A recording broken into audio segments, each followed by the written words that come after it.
portion of the week we're learning Parshat Mikeitz. We're not going to be dealing with the beginning of the Parsha. Rather, we want to understand how Yosef rises to stardom in such a short way, in such a short time. How does it happen? What qualities does he have? What does the king of Mitzrayim see inside him? And therefore, already here in chapter Mem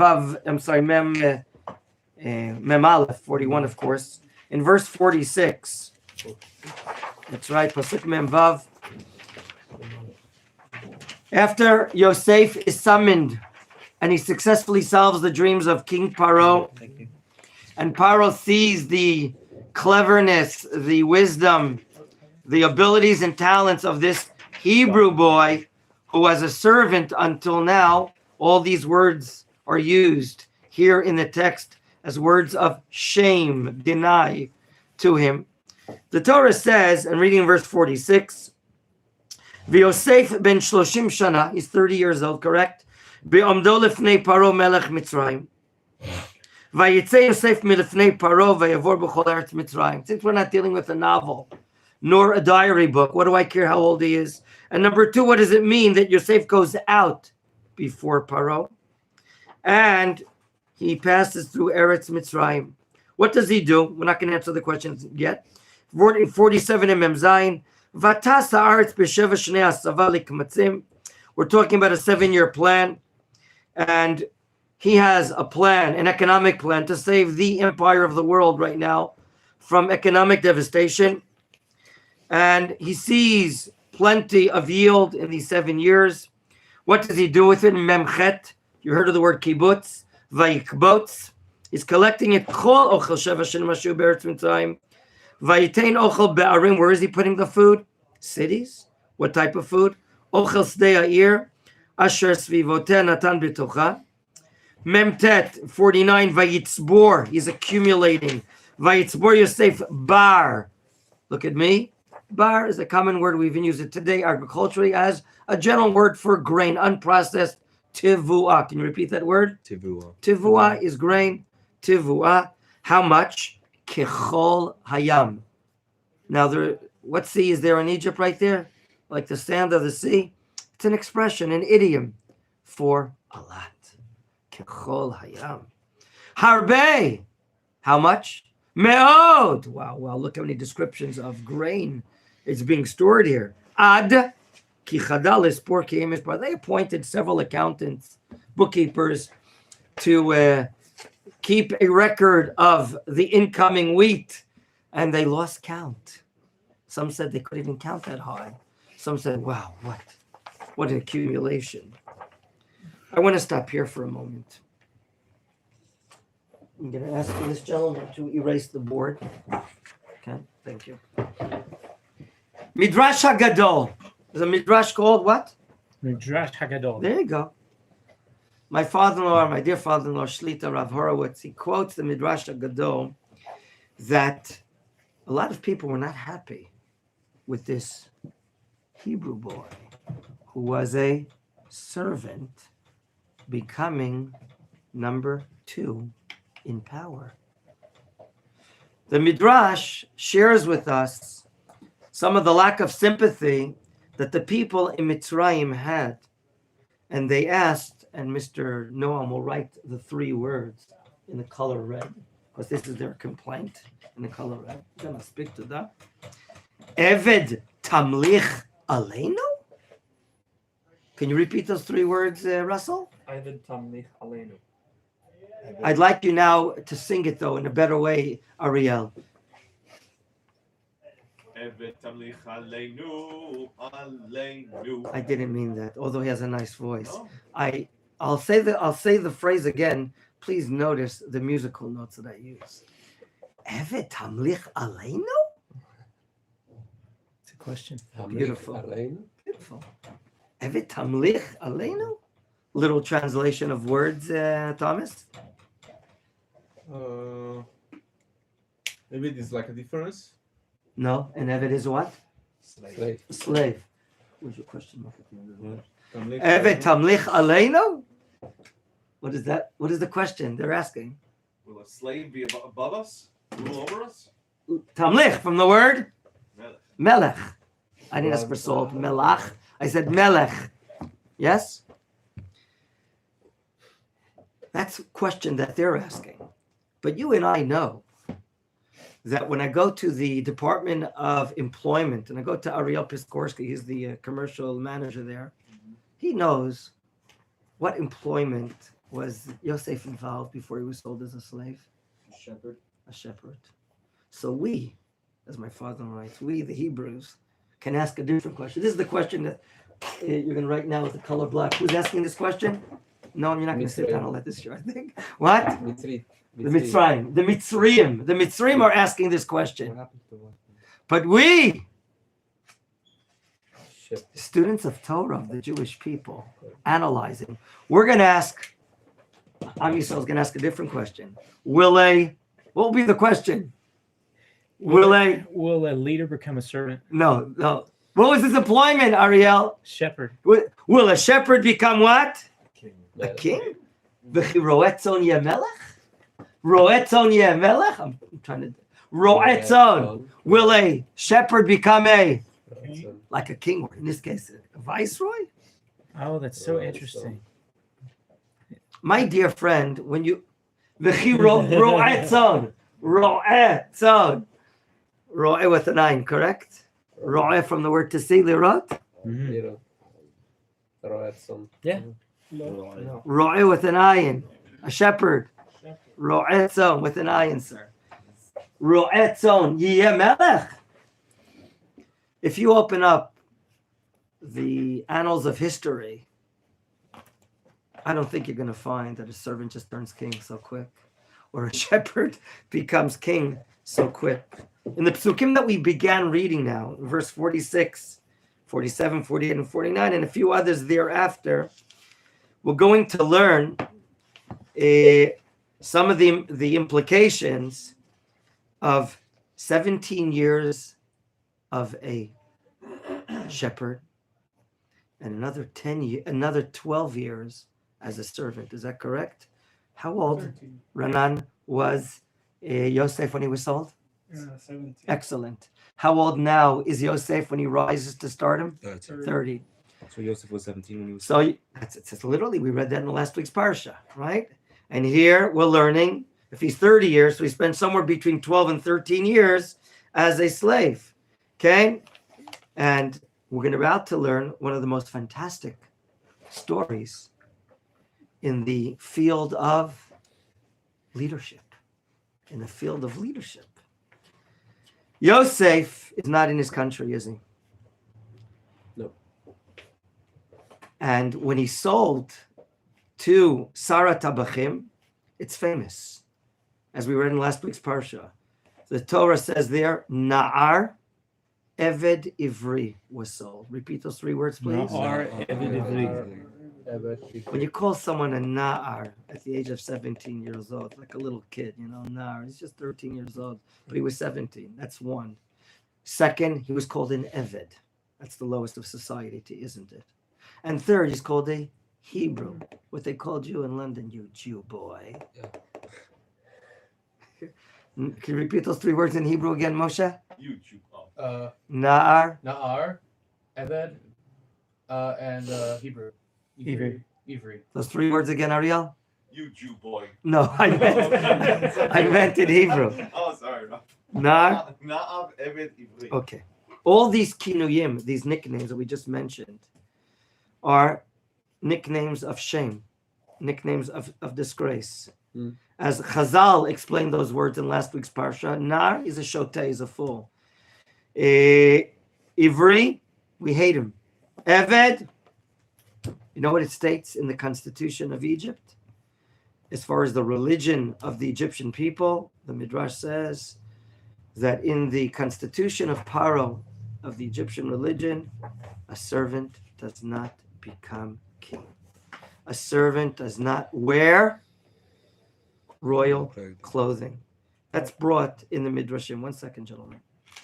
And now, who himself takes this Jew boy, who's a servant, and turns he himself into what we call Put the term down, please. Mishneh Lamelech.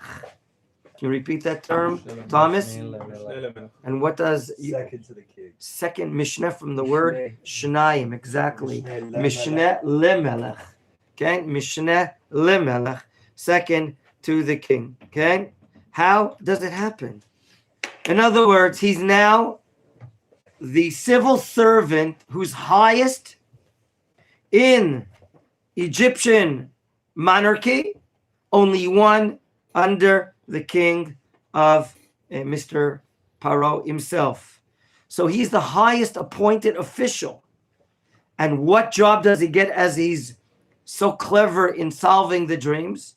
He's right now the minister of food supplies over a city, over a region, What country? over an entire country, which this is the country ruling the world, the wealthiest, strongest empire right now in the world.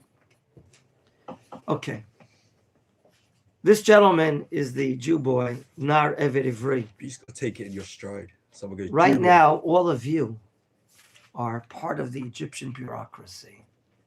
Some of you are ministers. Some of you are lower ministers.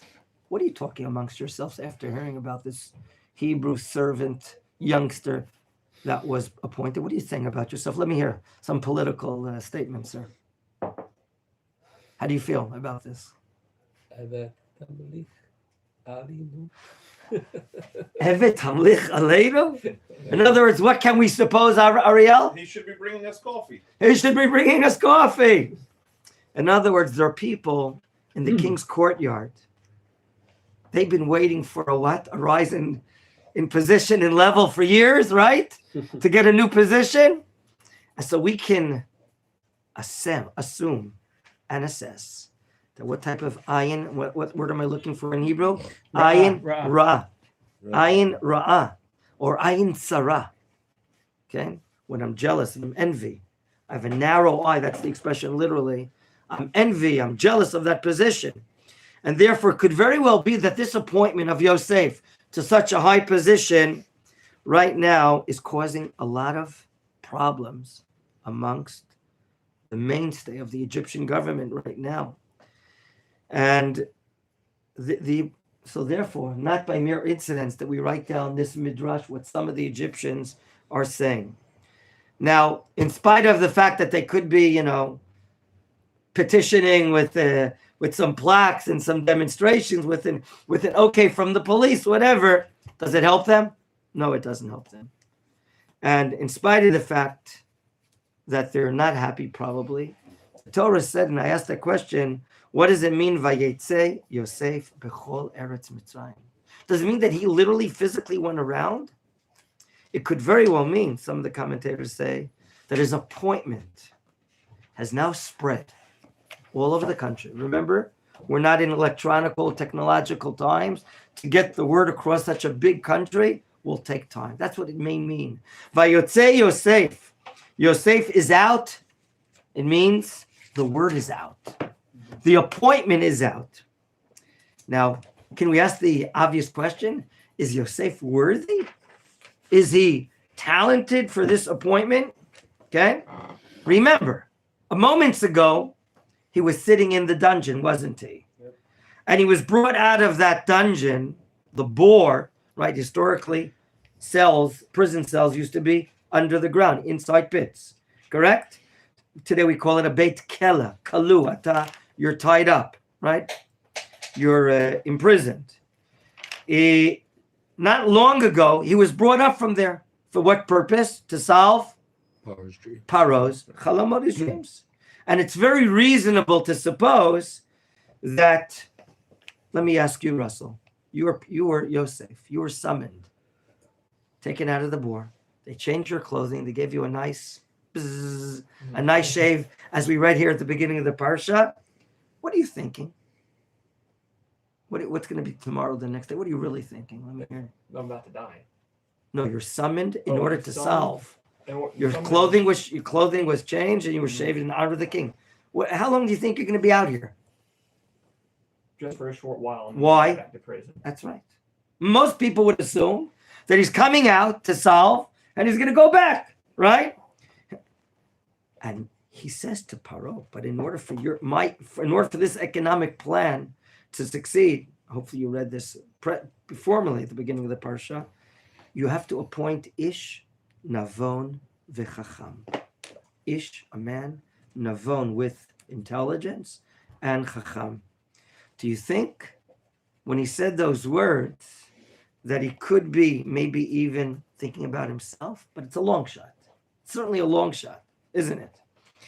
In other words, he's saying, if you want to succeed to overcome economic devastation in the upcoming years after we solve the dream of 7 years of plenty and thereafter 7 years of famine, you need someone to economically manage, yes, the country for the upcoming difficult period according to what I suggested here.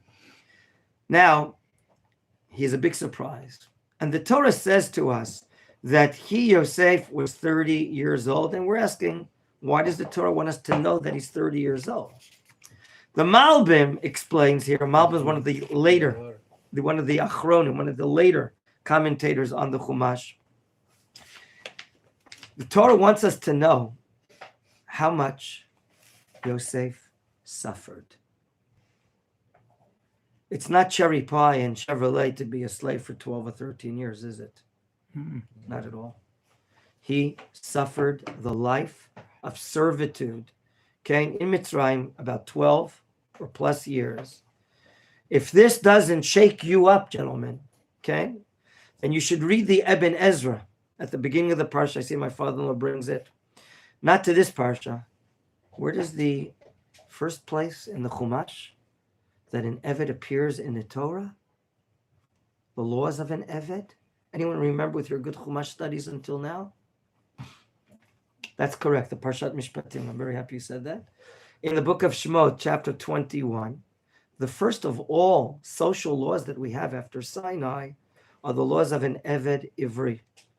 And people ask there, why are the laws of an Eved Ivri, a Hebrew servant, are they brought even prior to the laws of capital punishment, of the laws of murder? And you know what? The Ibn Ezra, great commentator, the Pashtan, who gives us the Pshat often, he says the following, Ibn Ezra, the beginning of the book of Parshat Mishpatim, to answer the question why the laws of an Eved Ivri precede the laws of a murderer. And he says, and I'm quoting, Ein la'adam ba'olam yoter kashe alav miyot birshut adam kamahu. He says, there's no more difficult thing for a person in the world to be under another human being's domain, under another human being's leadership, under his to be a servant to him. In other words, the hashkafa, the viewpoint of our Torah, for a human being to be subjected to another human being is even worse than murdering someone else. What was the expression I said that one of my former students, a rabbi in the army, said it's a New Hampshire motto. It's a U.S. statement. Live free or die. Live free, thank you. You're the one that told me live free or die. Live free or die is on New Hampshire license plates. Is that right? But you know who makes New Hampshire license plates? China? State prison. Oh. They're manufactured in the state prison. Okay. Only Mr. Wiedemann could tell us a fact of that nature. Please shake his hand for me, Russell. Thank you. Thank you very much. Not everyone, just one person. Don't let his head swell or something, please. 1 second. Which parak and pasuk did Ibn Ezra say this? It's the beginning of chapter 21 in the book of Shemot.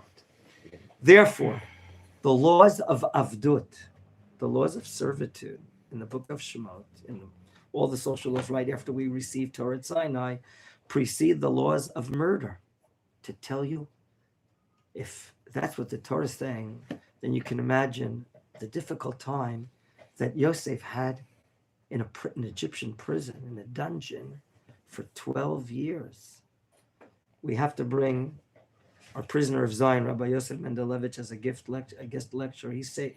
He served many years in Siberia as a prisoner of Zion. He wrote a book about it. He tried to hijack a plane to get to Israel out of Russia. He's a teacher here in the Russian department. I think the book has already been translated into English. I think there were 13 of them. What? 13 of them that tried to escape. Yes. So he teaches it. We see him every day. I don't know if you know, one of the Giborim, one of the most courageous men of the Jewish people. Needless to say, we're told 30 years, perhaps, as the Malbim says, the age of Yosef. So we realize, the students of Torah, how difficult.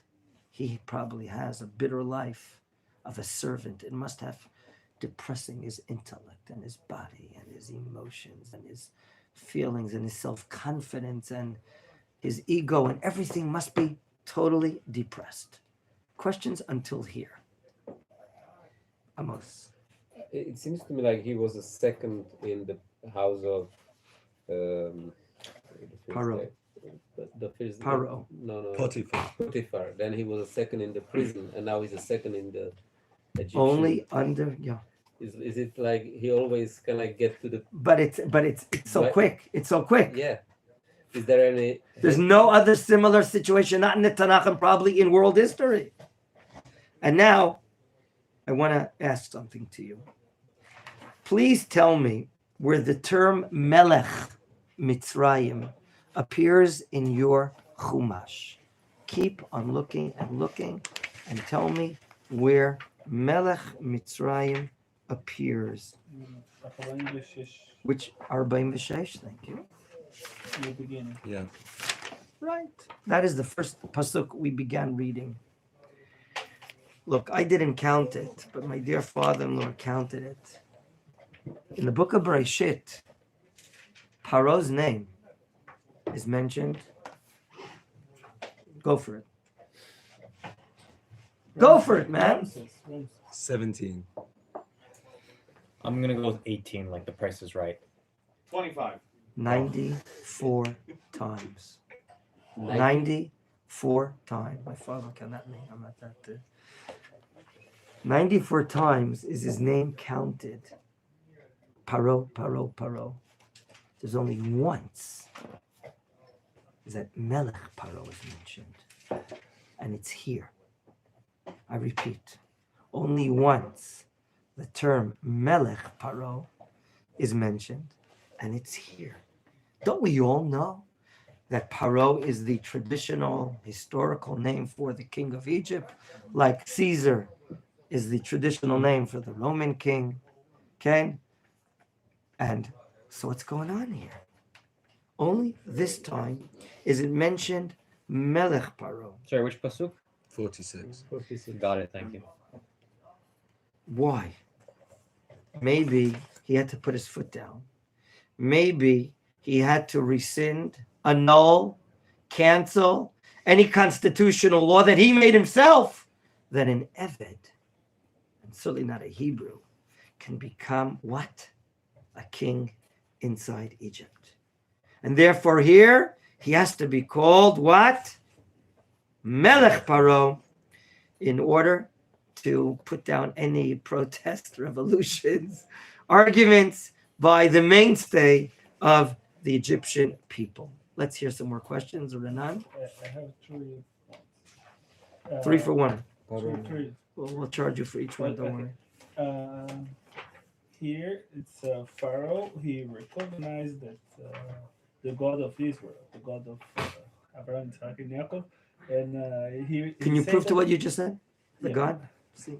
And I want he everyone to said- say, what are you he saying? said that who in this place have the Right. knowledge of the God. Amazing, right? Does Yes, everyone sir. see it? Which pasuk you're quoting, sir? Oh, Verse 39. Vayomer Paro Yosef, Achrei odi Elokim otcha. Paro senses that the intelligence, the sharp cleverness of Yosef is something from above. But don't worry. He's not yet, putting on a kippah, going for a brit milah, no, and converting. He's not that good. No. He still believes in many other gods at the same time. Go ahead, sir. So the second point is that the Mitzrim Sone Roet Som. It's said in a next pasuk. They say that they hate shepherds. That's right. So because this they be in Goshen. That's right. So think about Roet Som be the king. Double.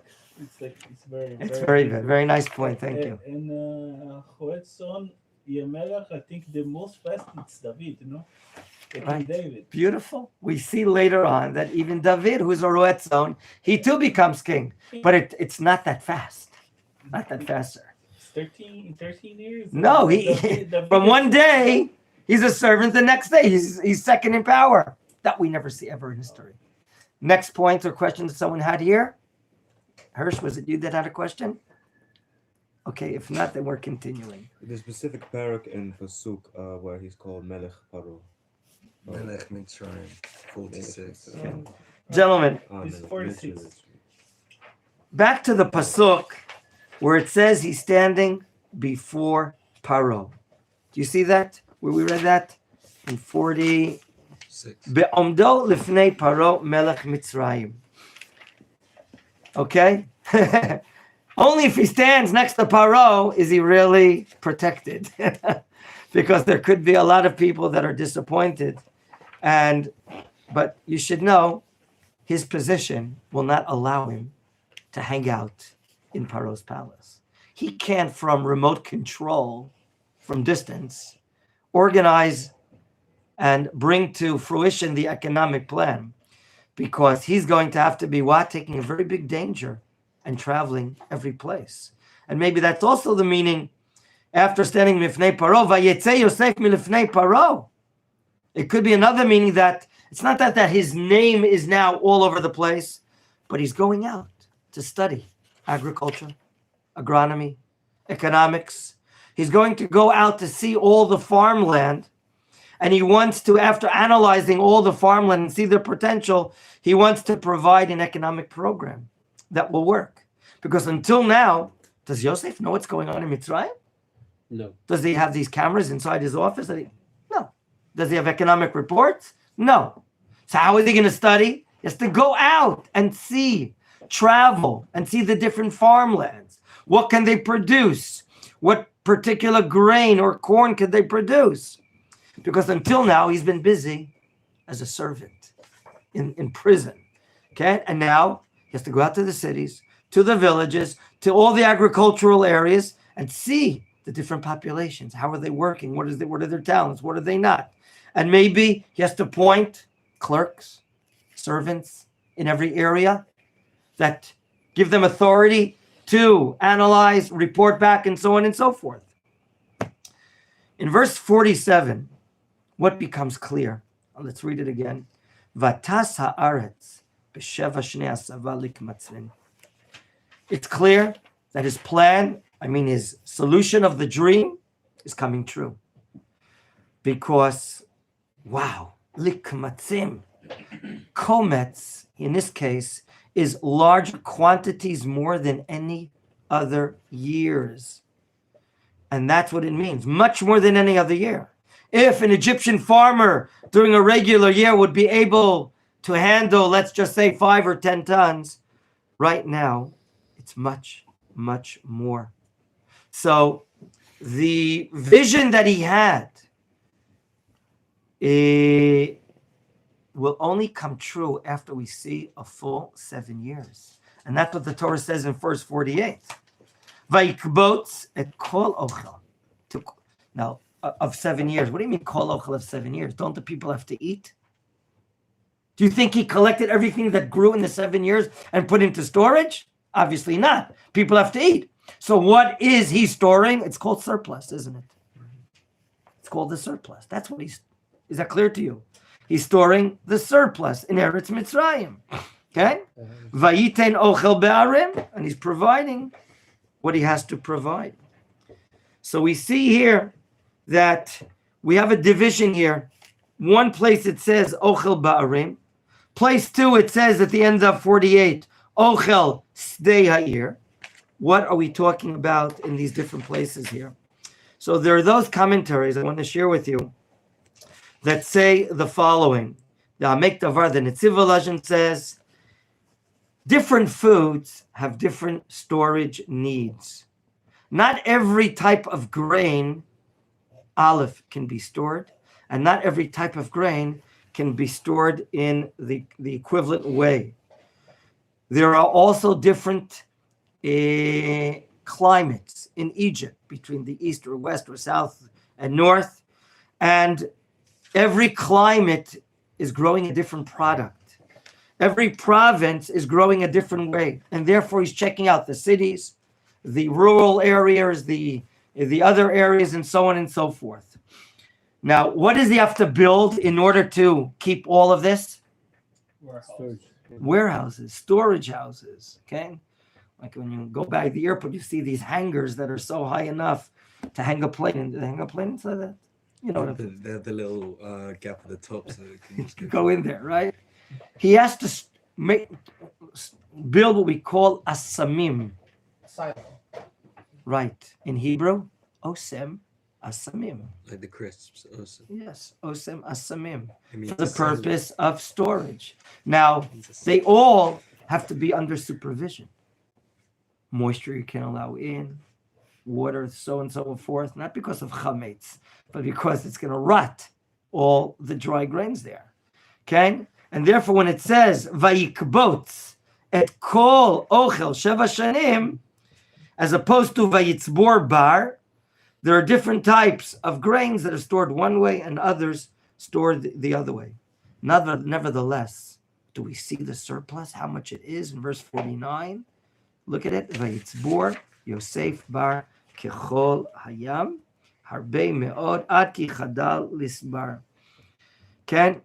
So anything that could be rotting by transporting it from place to other places, they can't transport it. For instance, bar has to be stored in one area. Other foods maybe can be stored in other areas.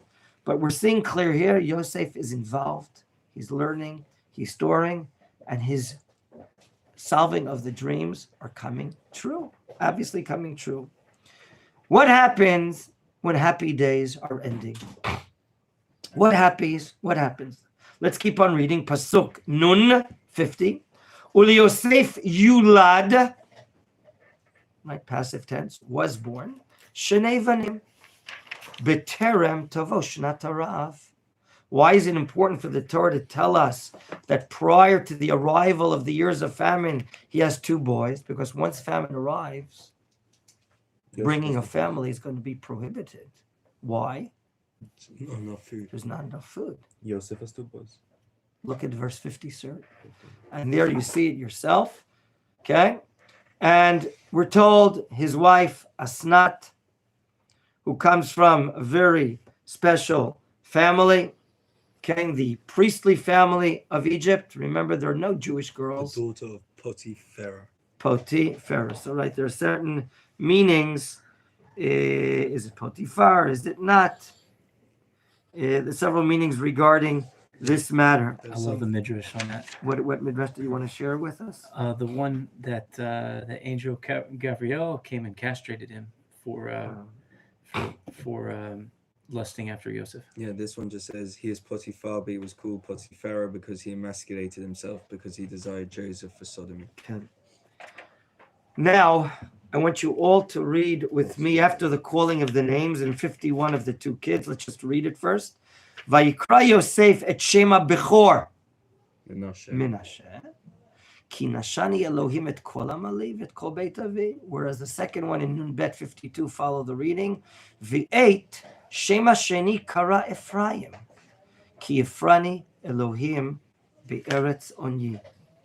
The first son he calls Menachem. Menachem. Why Menachem?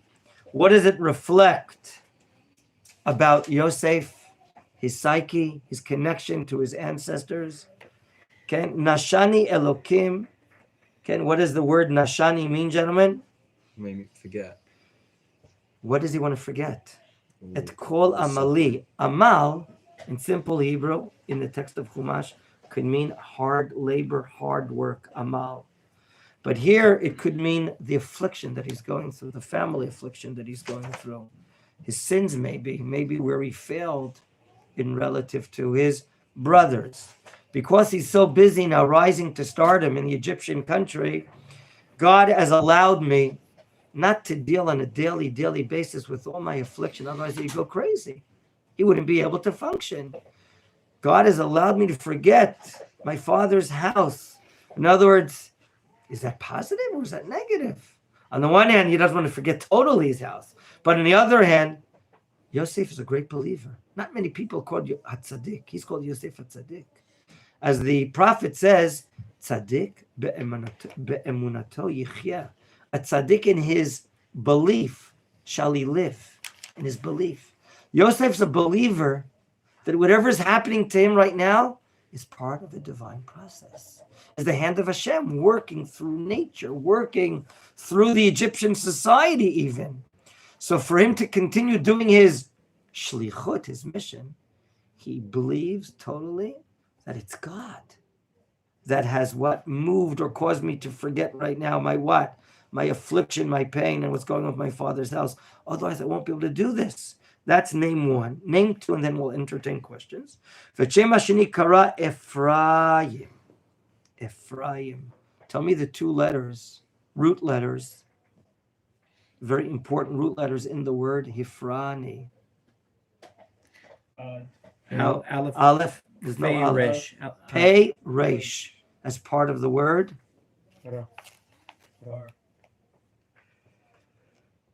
No. Paro? If No. Nafal. Pri.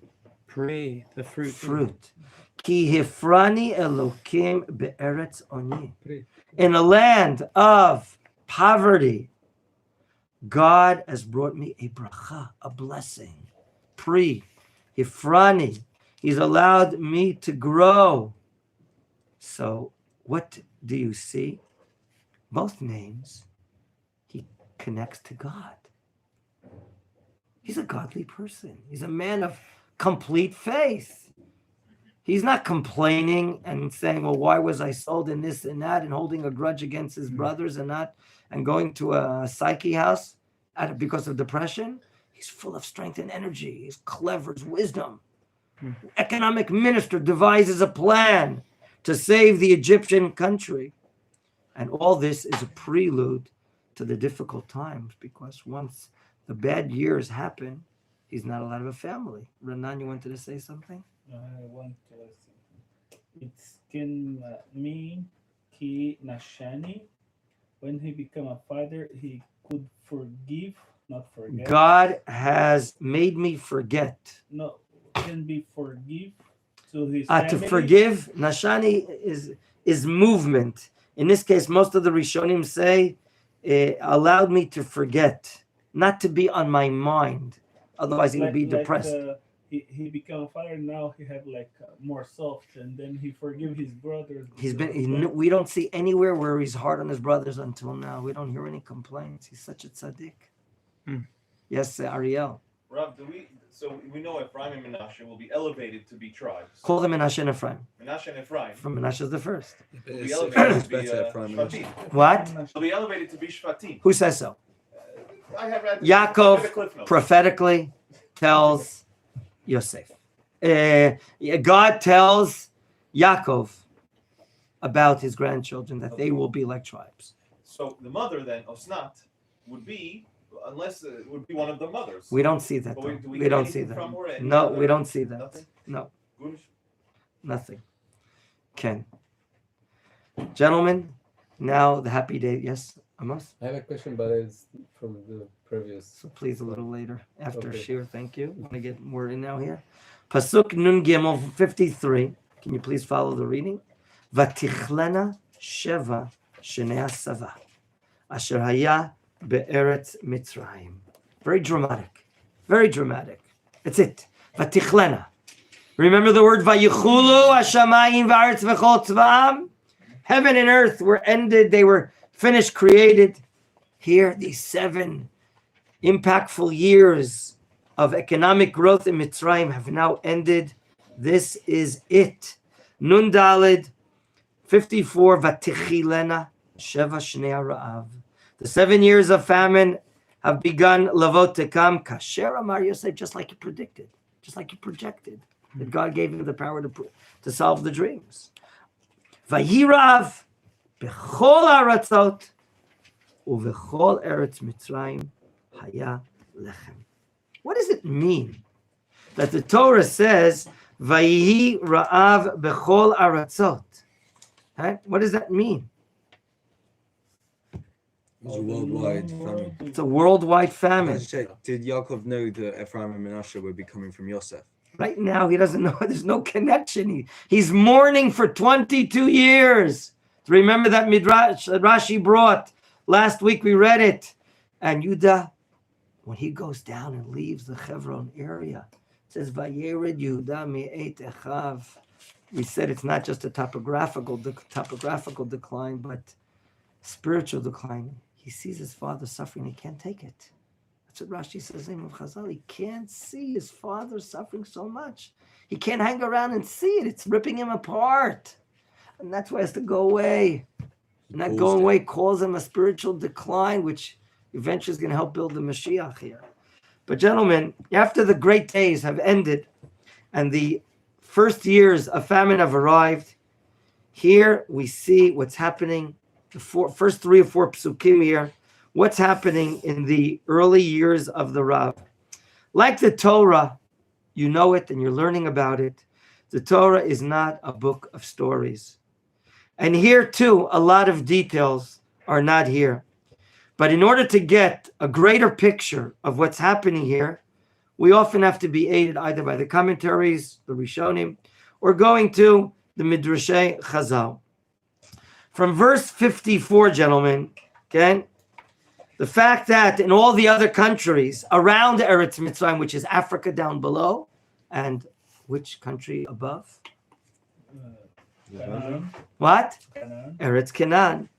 Okay, those countries, what did they not have during these 7 years? Grain. Rain. I'm sorry, I'm clarifying my question. What did they not have in these 7 past years? Blessing, abundance. Surplus, abundance. They didn't have that. Okay, that's what we have to read into the lines here.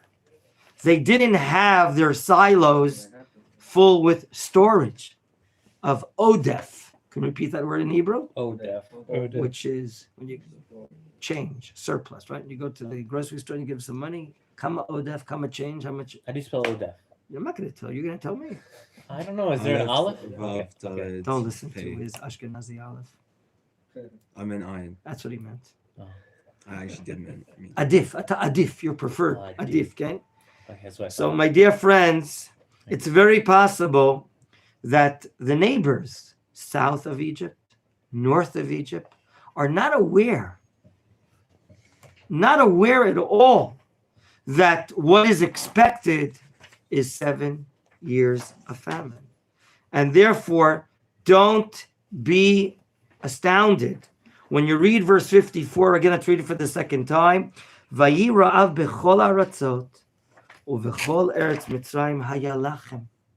That means when the beginning of the 7 years of famine starts, they don't have surplus. And in Egypt, the grocery stores are full. The warehouses are full. There's food. And there's a plan how to feed the nation for the course of 7 years. Now, Mr. Wiederman Yes, sir. is living south of Mitzrayim, and Mr. Piskorsky is living north of Mitzrayim. During this first year of famine, they're probably on their cars or wheels To go to Mitzrayim. with money to buy. What's going to happen to the economic markets in Egypt? They're going to boom. They're going to boom, right? The demand is high.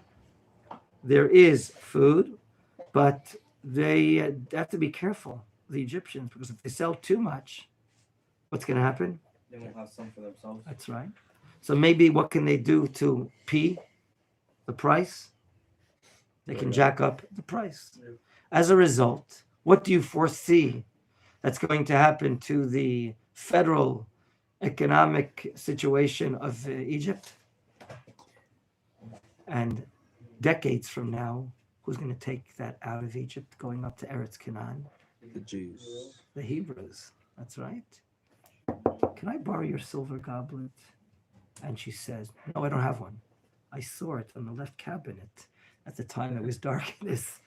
I could, right? Do you see how Hashem is wheeling and dealing?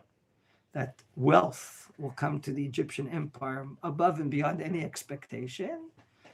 And after we work hard labor for decades and decades, not only not getting overtime pay, but not getting basic pay for the work that we're doing. So here we see how Hashem is wheeling and dealing. Yes, Mr. Hirsch? Is Asenath the mother of Menachem and Ephraim? Is she a Mitzri? Yes. I have a Gentlemen, question. yes, How Thomas. how many people are defined in the Torah Tzaddik? In the Torah, right now, Yosef is the only one called Yosef HaTzadik in Chazal. B'zchut Yosef HaTzadik, Ephraim and Menashe. It's Chazal. He is called the Tzadik. We don't see No. in the Chumash. Noach is called the Tzadik, but two explanations are given. One which is not positive, one is Compared derogatory. to Had he the been in the people time in of the- Avraham, he would not be. Gentlemen, here again in verse 55, let's now read the next pasuk. Vatirav kol eretz. What? Is that what's written by you? Vatirav kol eretz Mitzrayim. They're so hungry. Vayitzak el paro lelachem. I'm stopping there in the middle of the pasuk. I just can't go on. This is a crime. I'm sorry. Is there or is there not food in the storage houses? There is. It ran out. They haven't opened them yet. Excuse-moi. It says here, Vatirav kol eretz Mitzrayim. They haven't opened them yet. Vayitzak ha'am el paro. Why are they going to Paro? What's going on here? Maybe it's not distributed. They didn't want to buy. He owns all of They couldn't afford it. Okay, you're all raising good solutions, but the question first, number one, is a great question. Machon? They don't want to talk to. The grain which they had stored rotted, except it. for Why that not go of to Yosef? Joseph. They don't want Okay. to go to Yosef. Okay, so Chazal say, as you read there, that the private merchants, their storage rooms, their grains rotted. Okay, why? Because of mis-storage, not knowing the techniques of the proper storage, and therefore their foods are already not worthy for human consumption. And that's point number one. Whereas the Abarbanel explains that many thought that the drying of water. I'm sorry, one second. So I'm going to leave that right around. Leave that alone. Something tremendous happened. All the private growers have messed up. Well, this is the hand of God. The only storage rooms that are full now are belonging federally to the treasury of the Egyptian empire, which is managed not less than Yosef. But they first turned to, what's the matter? You think there's just a problem of general information that they don't know that Yosef is in charge? Shouldn't we raise that question? Why are they going to They Paro? don't want to go to Yosef for help because he used to be a slave. And they're essentially like bowing down to him, but asking for his help to save their lives. Maybe they don't recognize the Yosef. First of all, it's hard to say. I think we can all agree that they don't know who the address to go to in the time of this emergency here. They all know who's been the deviser of the plan. If they didn't like him 7 years ago, but that like him or lump him, right? Is that what they say? No? Never heard it. You never heard of that? Tell them the expression, please. Yeah. Either you agree or you don't agree, but you're not going to be out. It doesn't make a difference. It's quite a wonder to us why they're going to Paro. Everyone knows that he's the economic minister. Everyone knows he's devising the plan. And what does Paro say? Vayomer Paro lecho Mitzrayim lechu el Yosef asher yomar lachem ta'asu. Why is Paro saying, go to Yosef, I understand. But why is he saying, do what he tells you to do? In other words, he should have said to the people, go to Yosef to buy food. Buy food. Maybe there's a hint here that the Torah is saying, and that Yosef will define what conditions there have to be for people to receive food. And people are afraid of that. Yosef is going to make a very difficult plan, not an easy plan. And they have to take the conditions. They don't want to do that. For they go first to Paro and cry to him. And let's try to think or guess ourselves, not to guess, but to think. What would Yosef demand from the Egyptians for this wheat or things that were stored here? Is it money that he's interested in? Of course, he's going to ask for money. But do you know what Chazal say? Do you know what Chazal say? Yes? Yes, circumcision. Very nice. The Midrash Tanchuma says he's going to require, I'm not using the word Brit, I'm using the word Mila. Very good. Circumcision. Okay. Do we understand deeply what the word Brit really means? Brit is a covenant. What does a covenant mean? I mean, that's a It's- nice Latin word. But It's what does it agreement, mean? agreement with you and God. An agreement with God. Okay. So we don't say to non-Jews, Hebrews in this time that are doing a Milah, it's a Brit. Okay. Rabbi Tzvida Cohen Cook, Zecher Tzadik Livracha, when he would talk about other countries and mentioned America, he would not call them Artsot Habrit. Do you know that's their name in English or not? Why would he not say that? He would say there's only one Eretz in the world that has a Brit with God. And that is, of course, Eretz Israel. For this and more in our next shiur. Are we only having one more shiur on this parsha this week?